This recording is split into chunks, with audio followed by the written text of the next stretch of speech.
Fidèles auditeurs et vidéospectateurs de VDC News et VDC News Plus, bienvenue à votre dernière matinale du mois d'août 2023.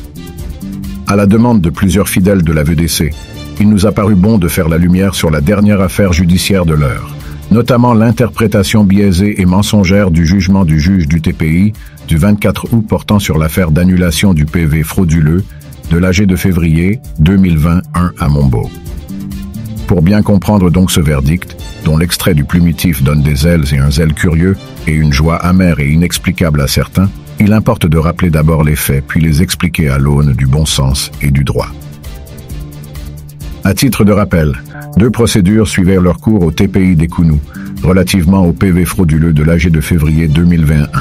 Pourquoi le PV est-il qualifié de frauduleux? Parce que celui transmis au MINAT consacrait l'autoproclamation du pasteur Tchana Landry comme unique responsable de la VEDC, donc responsable général, comme le fut l'apôtre Nestor Toukéa, en violation de leur accord entre lui et le pasteur Abaté, respectivement comme PCA et responsable spirituel, en attendant éventuellement et rapidement la révision des statuts et règlements intérieurs de la VDC, pour intégrer désormais 2 nouveaux organes à la tête de la VDC. C'est là le problème dit de l'autoproclamation. Donc le nouveau PV du PP où il est le boss suprême de la VEDC était faux, car ne reflétant non pas seulement la décision des 2 pasteurs, et également l'assentiment des délégués présents à cet AG. Combien de procédures contre ce faux PV? Après le rejet du MINAT de ce PV frauduleux, 2 procédures au total sont ouvertes à Ekounou.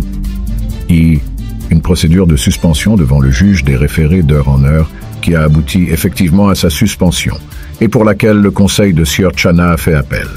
La prochaine audience y relative est fixée au 7 septembre 2023 à la Cour d'appel du Centre. 2.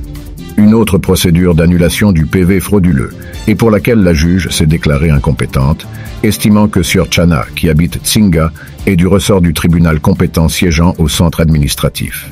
Résumé, une procédure de suspension, procédure d'annulation.